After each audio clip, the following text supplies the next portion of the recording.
Hello, I'm Jordan, and I am the podcast host of Forever Blooming. If you guys don't know me, if you guys are hearing me for the first time, hello, how are you doing? I really hope you enjoy our podcast. So, it is just me today, and I will be talking a lot about the romanticization of mental health and the media.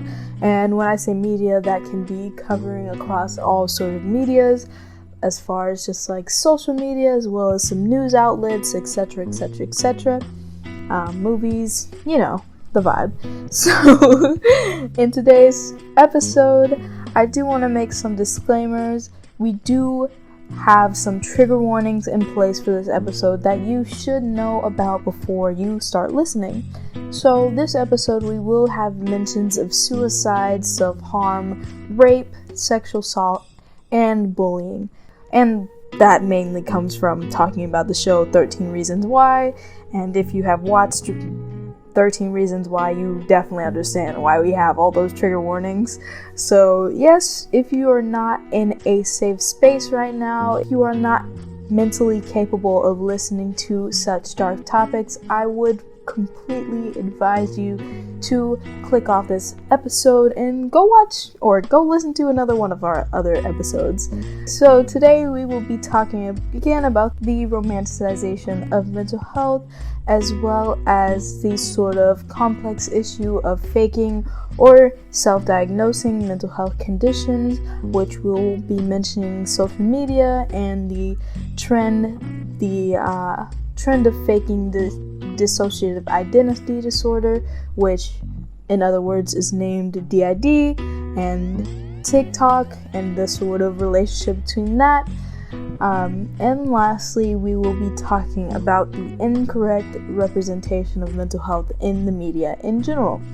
So yeah, stick around and you can hear tons and tons of information about that.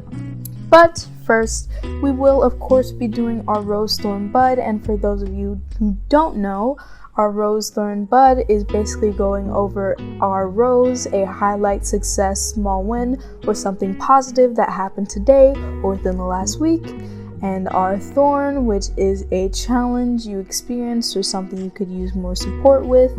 And lastly, our bud, which are some new ideas that have blossomed or something that you're looking forward to knowing more about or experiencing.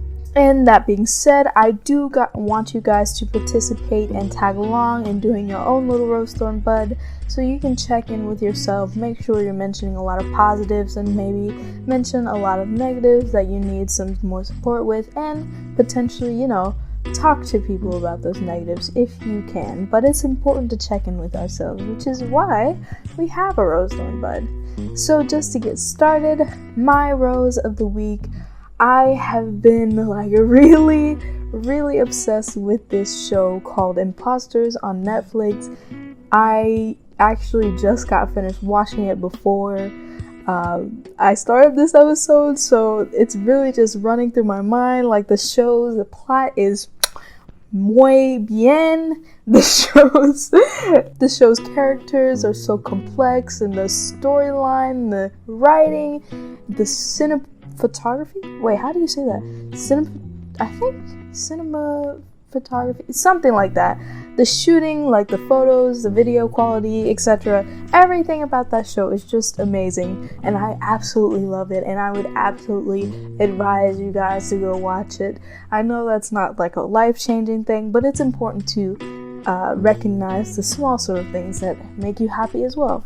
So yeah, Imposters is such a good show, and it's been keeping me preoccupied and totally in tune with the show because it's excellent. I love it. I haven't watched that good of a show in a long time, and I know I'm hyping it up, so if you guys don't like the show after listening to it because I'm recommending it, oh well, because I love that show so much. So moving on to a more sad sort of perspective. I was just really happy talking about imposters, but to move on to my thorn, honestly, it's the end of the year, and I'm almost graduating from high school. Just so you guys know, I do graduate in December. I'm a senior, and I'm kind of just contemplating the end of high school and the sort of journey to the next chapter. So it's been a lot of conflicting feelings.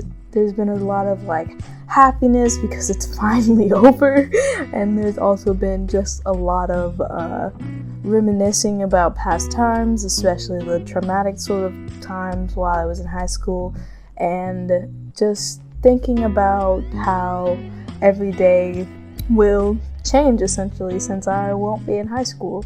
So yeah, it's a lot to process, but I will get there eventually.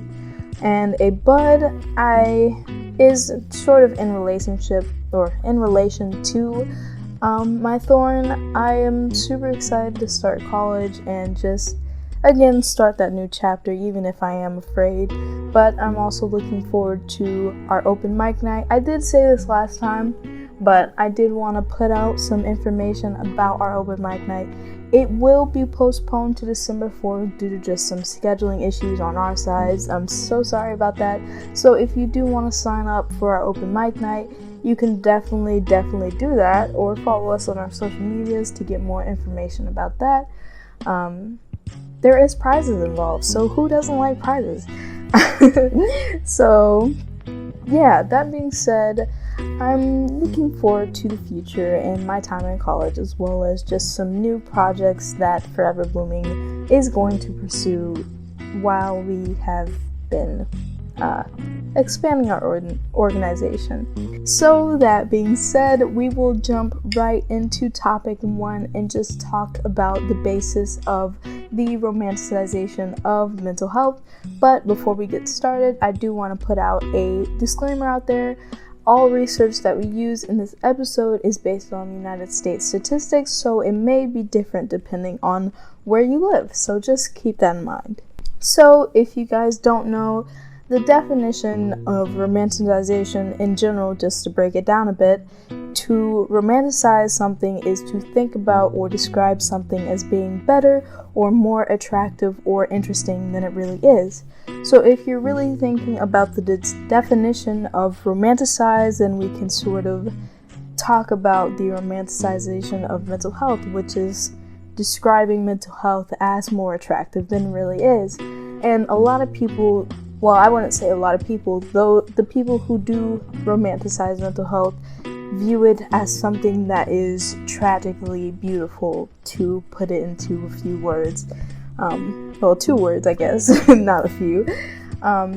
Which I'm going to talk about why seeing mental health as something that is beautiful, or like this tragic story. We will get into the sort of meanings or underlying tones behind tragically beautiful, because I have a lot to say. I mean, I have a podcast. You guys know I have a lot to say.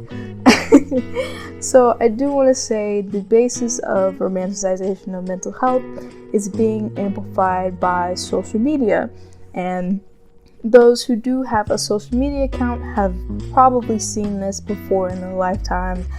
I can definitely say that if you had social media for a long time, you've definitely seen those depression accounts. I used to follow depression accounts even when I was just in this deep hole of just, it was a really bad period of time in my life. But just seeing those sort of depression accounts, whether that's on TikTok, Instagram, Twitter, etc., any other social media platform there is, and just seeing this sort of aesthetic posts. You guys can't see me right now, but I put aesthetic in quotation marks. These aesthetic posts, videos, and edits, which often contain very, very vivid and graphic images of suicide and self-harm scars, and just people crying and just trying to make depression and mental health conditions in general this sort of beautiful yet again tragic thing. Another example would be just mental health jokes. I can't stand when people say just kill yourself, haha. I hate it with a passion. I know that some people say haha kill yourself as a joke, but when you're handling suicide like that, as if it's just a matter that should be joked about, it makes me so angry, to say the least. Or if people just like casually say, oh, I'm so OCD about something, or I'm so OCD about the way that my books are arranged, or the way that my pencils are arranged, or something like that. Or if somebody says, oh, she is acting so bipolar, or he is acting so bipolar, or the weather is so bipolar, it's just a sort of normal thing that we have built into our vocabulary. So many people use mental health conditions as a sort of way to describe daily things that we go through, and just joking about it in general. And another example would just be like trivialization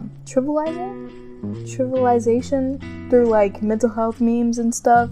And again, just joking about serious matters. There have just been so many memes where somebody says, oh, this bad thing is gonna make me kill myself, haha. Or just having these awful memes that contain very, very serious matters that are related to mental health. And again, just trivializing it in general. And the more we casually just talk about these experiences and just joke about these experiences more accurately, it's sort of affecting the way that we communicate. And what I mean by that is just, if you sort of casually throw out these jokes about mental health, jokes about what you're suffering from, jokes about like self-deprecation in general, then it's sort of lessening the effect of communication.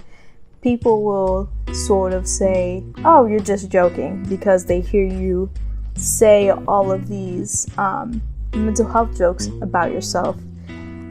For example, just to be more and more clear, because I suck at explaining at things, my friend, they have such a lovely, lovely soul, but they joked about their mental health so many times, like talking about personal experiences and being like, haha, lol, that's so quirky. Just joking about your own personal experiences that you are sort of saddened about, or even just traumatized about, it sort of lessens the effect of how people will react. People will start thinking that you're joking every time that you mention something that's actually traumatizing in your life, and they'll say, oh, you're just joking, we don't really have to worry about you. Or just sort of minimizing your mental health conditions or mental health struggles in general. Like, if they hear you constantly joking about your own bad experiences, they might think less of the bad experiences. They'll start being desensitized and less worried about you and the sort of things you are going through. So trivialization can definitely be a strain on communication in general when talking about mental health and helping others with their mental health. So, for example, Tumblr in particular has allowed teenagers and young adults to share and create unfiltered posts about mental health conditions. And that sort of unrestrained, unfiltered posts about mental health conditions can both lead to a lot of the depression aesthetic posts that we talked about earlier, or just the mental health jokes, or trivializing your own problems. It can also lead to people who need actual help, like professional help that is, and not receiving it because it's on a social media platform and people aren't going to take it as seriously. But let's talk about the sort of negative effects that are caused by the romanticization of mental health. So if you're constantly romanticizing mental health, you sort of make it seem like it's something that is easily overcomable. Overcomable is not a word. That is not a word at all. Okay. So basically portraying mental health as if it's sort of this beautiful thing. It's sort of like a very negative trope that people will start to, first of all, stigmatize it in general, because they'll start to think, oh, that's just another depression aesthetic post, video, or things like that, and just scroll right past it and maybe even shame it, maybe even think it's dumb because it's portraying mental health in a very, again, aesthetic and beautiful way. And it also just portrays mental health as if it's something that is very normal. Well, I wouldn't say normal, because mental health conditions are normal, but it portrays mental health as if it's not a serious issue, as if it's something that, again, you could just fix and be okay. Sort of trivializing it, again, and minimizing the issue itself. And it can downplay the life-changing struggles of mental health. And I can assure you, those who struggle with their mental health can testify that it is not a beautiful thing, and it is, again, a sort of lifelong struggle. I don't know why I said again, I never said that. It is a life-changing and lifelong struggle that is such a overwhelming thing at times, such a traumatizing thing at times, and it in no way can be portrayed as beautiful, because it is something that a lot of people go through. Yes, and it is a normal thing, but that does not mean that it should be held up to this high standard, held up to, or something that you want to reach, because it's this tragically beautiful thing and you want to be aesthetic, like you've seen in these depression posts on social media. And misreputation does not cause a lot of good. Misreputation actually does more harm than good. I mean, it's good to sort of bring awareness to these issues and bring awareness to mental health in general, but at the same time, misrepresentation can allow people to make incorrect assumptions about mental health. Like I mentioned earlier, some people might shame it or think it's cringy because they saw it on a social media page, and it can allow people to think that depression is just simply being sad, when it's so much more than just being sad. And it can just lead people to believe that mental health conditions is just a part of who they are, and that therapy is this sham that we should never sort of seek if we wanted to seek help. A lot of people, well, I wouldn't say a lot of people, but those who romanticize mental health sort of see themselves as being defined by their depression, being defined by their anxiety, being defined by any sort of mental health condition they have, if they do have that mental health condition, and sort of have pride in it and become addicted to the sense of being tragically beautiful. And they might think that they don't want to get better because they are this sort of aesthetic being, and that therapy will not help. Therapy is not something that should be sought. Therapy is, again, a sham. And I'm not gonna lie, in middle school, I was definitely somebody who romanticized mental health, and as much as I am ashamed to say it, I was. And when I actually started sort of experiencing these life-changing feelings and just these overwhelming feelings, it started to sink in that, wow, this is a serious thing, and this is not something that I would ever want to put on somebody else. And I can't believe I even romanticized it in a way, as if it was just something that was so, I guess, what's the word? Something that is so beautiful, something that I want for myself, something that I need to sort of fit in, I guess. And it can lead to just a lot of misdiagnosing and or incorrectly labeling what's actually going on, which is a sort of transition into the next topic we want to talk about. And if you don't remember, our next topic is faking, or why did I say it like that? Faking. Okay. Faking or self-diagnosing mental health conditions. And then we all And then we will get briefly into the sort of DID trends on TikTok that happened like months ago. I don't know how recent that was, but I just remember it was a thing that happened. So I do want to talk or make another disclaimer, because I do want to recognize that faking mental health conditions or self-diagnosing is a very, very complex issue. It's a very sensitive issue, and I would never want to just dismiss those who are wondering if they have a serious mental health condition, or comparing the symptoms to the research, or going through a rough time and just wanting help from others but don't know how to get it or can't get it professionally. So again, it's a very complex issue, and it's something that I'm still trying to wrap my head around, and not trying to be, again, offensive or dismissive of those people. And I do want to say, please correct me if I'm wrong, if I say anything that is out of line, because I do want to address this in the most sort of accurate and not shameful, not stigmatizing way. I do make mistakes, and I'm aware that I can make mistakes. So yes, it is a very complex issue. Just want to put out this disclaimer. I would never want to be like somebody who says, oh, you're just doing it for attention, or just somebody who is just being awful about mental health in general. Somebody who's very ignorant towards mental health conditions. I would never want to be that person. So yeah, that being said, let us talk about this. So let's start with faking mental health conditions.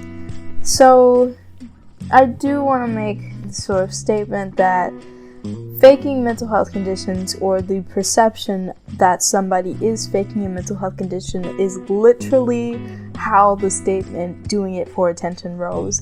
And as much as I hate that statement, as much as I want to just be rude to anybody who says that, or be rude to anybody who believes that somebody is faking it or doing it for attention. So that being said, I do want to say that the statement "doing it for attention" is just very, very ignorant. It is very, very harmful to those who receive that comment, especially those who are just going through such a very, very awful time. I myself have received that comment, and when I tell you, I felt very dismissed, very ostracized, as if I should be ashamed about my own mental health, which we recently did do an episode on that, episode 10. If you haven't, check that out. Self-promo is everything. So the statement "doing it for attention" is very harmful, is what I'm getting at, and then it will have people think that mental health conditions aren't real, or mental health conditions don't exist. I don't know why I said "aren't real" and "don't exist," like those aren't two synonyms. So that being said, that sort of perception is very harmful. I myself am not entirely sure that there is somebody out there that is genuinely faking mental health conditions with just the intention of being malicious, I guess. I don't think faking mental health conditions are or is an issue that somebody does willy-nilly. I feel like it is just an issue that if somebody was per se faking a mental health condition, maybe they are really going through something, or maybe they really want somebody to help, or maybe they're angry about something. Maybe there is just a lot of background underneath that. And even so, I still feel as if those who sort of amplify their own mental health struggles are, again, going through something and really just want somebody to help them out. Not because it'll give them this sort of boost of energy because everybody is looking at them and they just need this sort of attention. I do think there is a background behind it, and that there is a need to find themselves per se, or a need to have somebody help them through something, or just something deeper than that. I don't think anybody fakes it just to fake it, basically, is what I'm saying. But at the same time, when somebody does fake mental health conditions, despite the sort of underlying intent, it can cause a lot of harm. Like I said, we do want to talk about the sort of DID trend on TikTok. I have heard that there have been an increase of those who are faking DID, but at the same time, I don't think that they're just faking DID willy-nilly, or that they want attention and that they want likes and comments. Maybe they're just trying to figure out themselves, figure out what sort of mental health conditions that they do have, figuring themselves out, or need help in another area of their life, need some support, whether that is from online people or their own family and friends, or maybe they're just trying to find a community to fit into because they're feeling lonely. I don't know. But that being said, faking DID can spread a lot of false information about DID, because only people with DID, dissociative identity disorder, for those who need to be reminded, only those with DID can only know the ins and outs of DID. They will know from their own experiences, the ins and outs of it. And even if a therapist, psychologist, mental health professional is researching and knows about DID because that's what they went to school for, they're never going to truly experience it or know how it is personally. They're only going to know the perception of it from what they have seen in their textbooks, and then try to treat people with DID from an outside perspective. So if you are just pretending to have DID, then you can, again, spread false information, because you will never truly know the ins and outs of somebody who has that mental health condition. And if somebody is discovered to be faking DID, then many people will then doubt that DID even exists, and it can cause backlash against the DID community itself. So, that being said, there are just a lot of negative consequences of faking mental health conditions, especially with that sort of trend on TikTok with the multiple people who are faking DID. And on the other side of the spectrum, we have self-diagnosing, which again is a very complex issue. And self-diagnosing is just somebody really trying to figure out who they are, figure out their signs and symptoms, more about themselves and how they should navigate the world, knowing these signs and symptoms. But sometimes it can just lead to a lot of misdiagnosis. You can only research so much, and you can only know so much from your own personal experience. You could think that you have depression, but really it's bipolar disorder, because they do have similar symptoms when somebody is in a depressive phase. When they have bipolar disorder, it is similar to depression itself because they share similarities. But you can also have manic symptoms, which you don't really know much about because you just feel really, again, manic. So you can think you have depression and actually have that bipolar disorder, or you can have bipolar disorder and think it's depression. That being said, you can lead to a lot of misdiagnosis. And if you go to a mental health professional and then say, oh yeah, I have depression, but when it's really bipolar disorder, you can receive incorrect treatment, and it overall will not be helpful to you or the mental health professional who is trying to help you. And if you are trying to seek support from people you know, such as your family or friends, strangers, whoever you want to discuss about it with, you can potentially spread misinformation about the mental health condition. And it's not necessarily your fault. it's just because you think you have this condition, and you're really just trying to navigate the world knowing about your mental health struggles. But again, it can cause the spread of misinformation. So I do want to say it's important to do your proper research. Do not take one of those freaking BuzzFeed quizzes and be like, if you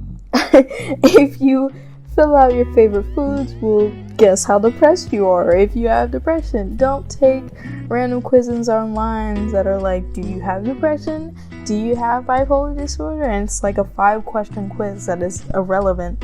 And don't take those quizzes and then just claim that diagnosis as what it is. There's definitely so much more to it. Even if you think you find this very accurate quiz online, there is so much more to diagnoses that a quiz can't really tell you. Only if you're in constant contact with a mental health professional that can sort of track your behaviorisms and your symptoms and your signs. There's so much more to it. Mental health is very personal. It is a different experience for everyone. While there are similarities, there's definitely more different different experience for everybody that has a mental health condition. And also, I don't believe a lot of people do this, but some people do. Don't simply trust social media pages, because there can be a lot of false info. Social media is like your least reliable source, honestly. Even if you're like following this really up-to-date news Instagram page, there can still be false information, because really they're just trying to see what works in the algorithm and type these things that might be misleading, such as the freaking headlines that you see on Twitter, like the news headlines that are just incorrect in general. So don't trust social media pages, don't trust quizzes online, and try to use info from verifiable websites. And that could be like government websites. For example, the I believe it's called NAMI or National. I don't know. Just find verifiable websites such as government websites or research papers with very good documents or references is what I'm saying. And just maybe even a psychology book. I don't know. Try to find verifiable resources and research the sort of signs and symptoms yourself and try to see how much you relate to it, because it is important to know the background of the mental health conditions and educate yourself on mental health in general, whether you have a mental health condition or not. So when you are researching that information from these verifiable websites, you should definitely reach out to a therapist or a mental health professional who can help you and try to talk you through this and see if you really do have this supposed mental health condition that you think you have. Because at the end of the day, you are one person. You are not this just mental health professional that you think you are because you've done this research online. And while it's a very good thing that you did a lot of research, you should still take it up with a therapist or mental health professional that can help guide you through the way. And that being said, we can definitely move on to the incorrect representation of mental health and the media. So, as far as just the romanticization of mental health and how that is portrayed on social media with faking or self-diagnosing, we should definitely go to the more broader aspect and the more broader level of mental health representation, which again is just the media. And I do want to say the media is such a powerful tool. We claim to know this whenever we view material online, but we still are subjected to the information within media, we will be impacted by whatever we see or hear, no matter how much we know how much of a powerful tool the media is. That's why a lot of people believe propaganda. That's why a lot of people don't know, or why there was a lot of backlash with the COVID-19 vaccine. And just a lot of different perspectives, a lot of news covering the COVID-19 vaccine, a lot of misinformation and valuable information mixed in the two, which cause a divide because we believe what we see or hear. And it's very, very, very accessible to the general public. It's widespread, and it can be beneficial or harmful depending on the source you are getting it from. Depending on whether the source is reliable, whether the information is accurate, or just something they're trying to shock you with, just something they're trying to bring out strong emotions with, despite it not being completely 100% informational or accurate. So that's why it's definitely easy for misinformation to spread.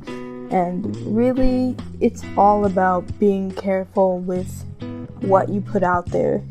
As a sort of audience that is viewing the media, you will be subjected to your own views and outlooks on the actual media. You will be impacted by the media because that's just what we humans do. We believe what we see or hear. I cannot stress that enough.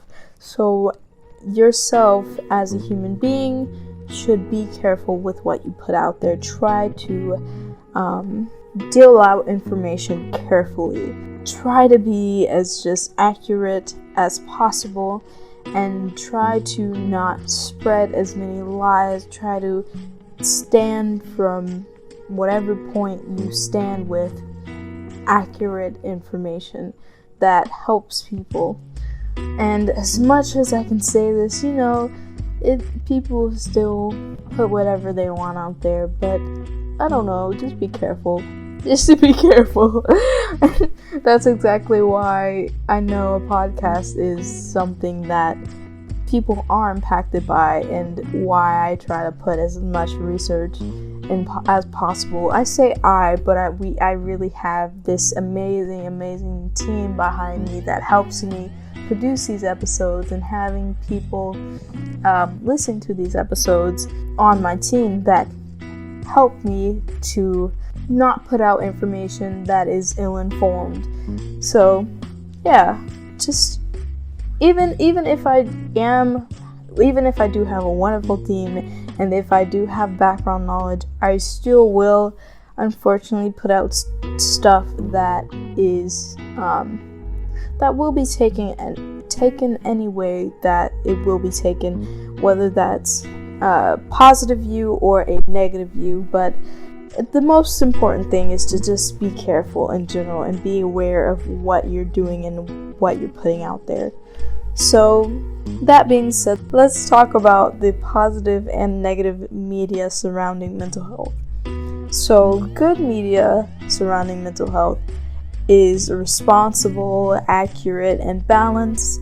They help the community better in understanding the experience of mental health conditions by including the perspective of people with mental health conditions, careers, and mental health workers, and encouraging help-seeking behavior. Positive media makes every effort to use language that is beneficial to the mental health cause, such as, avoiding negative language as well, such as happy pills for antidepressants. This is the point in the episode where I cannot formulate sentences properly or words properly. So bear with me, we will get through this. So again, positive media tries to avoid inappropriate language such as happy pills for antidepressants, or just labeling people with mental health conditions as a lunatic or a psycho or a schizo, or anything that is deemed inappropriate to refer to somebody handling or dealing with a mental health condition. So the person tries to be responsible, accurate, and balanced, and tries to use appropriate language, knowing their audience, knowing the people tuning in, and knowing their posers at that, knowing that people will be in opposition with them, but trying to spread this accurate information that can benefit the mental health cause instead of fuel the sort of negative preconceived notions that opposers do have of mental health. And as far as negative media goes, it's just the complete opposite. It may not be responsible, it may not be accurate, and it may not be a balanced sort of neutral outlook, and use inappropriate language such as the language that I listed earlier. Or negative media can contain a lack of representation of characters with mental health conditions in general.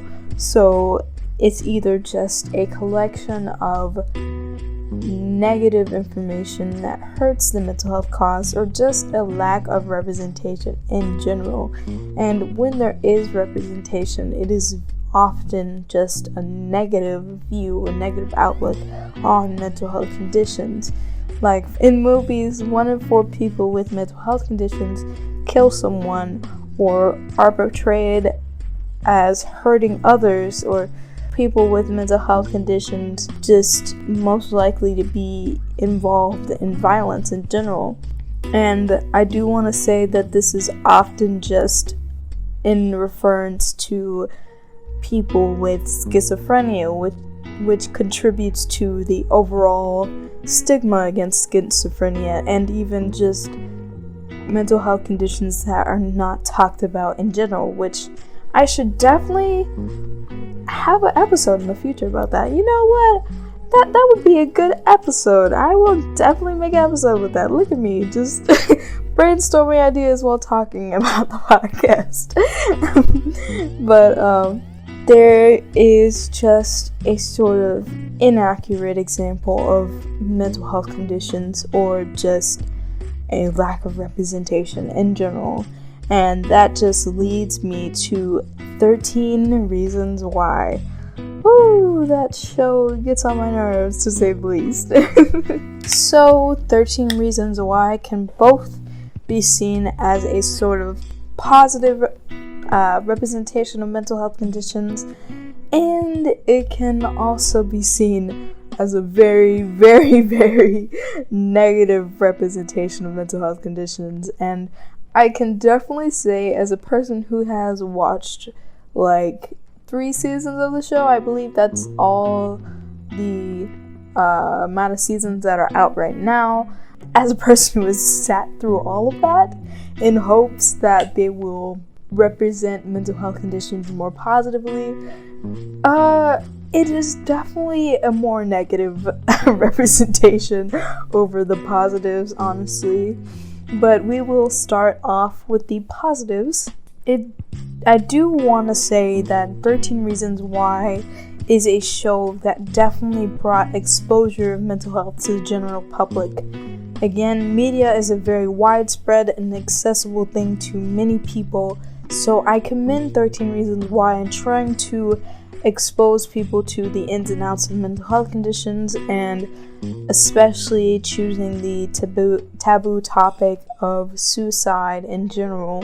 It sort of is an outlet that doesn't necessarily put shame on the idea of suicide, and I do want to make it clear that suicide is a very tragic thing. I would never want anybody to think it's not a tragic thing, and it is definitely something that should be brought to more attention. And I also want to say that even though 13 Reasons Why has some very messed up notions about suicide, it doesn't necessarily put a lot of shame on the idea of suicide. We shouldn't shame it per se, because everybody has a reason of why they would consider or did commit suicide. We should never shame the people who have suicidal thoughts or have committed suicide, people who died due to suicide, because it's just a sort of thing people do when they are fed up with all of their sort of trauma and negative emotions and negative experiences, but that also doesn't mean that we should glorify suicide, which is something that 13 Reasons Why does, and I hate that. So it does glamorize suicide, and it doesn't really discuss it as much as a serious issue as it should. Suicide is definitely a serious issue and should be brought to people's attention as a more neutral thing and a tragic thing. So it sort of puts suicide on this sort of pedestal as something that is a mystery that needs to be solved throughout the whole show, and it portrays suicide as an act of revenge against her former classmates. If you guys don't know, if you haven't watched 13 Reasons Why, good on you. Don't watch that show. If you don't know, Hannah Baker is a girl that committed suicide due to just the negative experiences that she received, or traumatic experiences, I should say, that she received from multiple of her classmates before she died. She was raped. She had a lot of experience with sexual assault and self-harm and bullying in general. And again, suicide is something that people commit when they are overwhelmed, consider when they are overwhelmed or just tired of the negative experiences, which is why I applaud 13 Reasons Why for showing the sort of story of somebody who might consider suicide, but at the same time, after she dies, they portray it as a mystery or just like this act of revenge. And most of all, I do want to say that suicide is very, very, very rarely planned out in this sort of methodical way, like the way that she freaking left tapes for, what's his name, Clay, after she died. Like, no. She left these clips as if he needed to solve the mystery of why she died. And that is such an inaccurate representation of suicide. Nobody thinks, okay, I'm gonna plan this really, really thorough sort of plan to make sure people know what really happened to me. No, they're just not gonna do that. I'm sorry. In addition to the sort of way that the suicide happened and the aftermath, it overall makes suicide seem like it's a viable option for teenagers or adults or the elderly, who knows. It just promotes suicide in a way that if people are doing awful things to you, if you're going through trauma, then suicide should be the way out. That is my main reason why I hate 13 Reasons Why, because when I watched it, again, I sort of felt the vibes of suicide being a viable option. I was struggling with suicidal thoughts, and if you are struggling with suicidal thoughts, especially do not watch 13 Reasons Why like I did.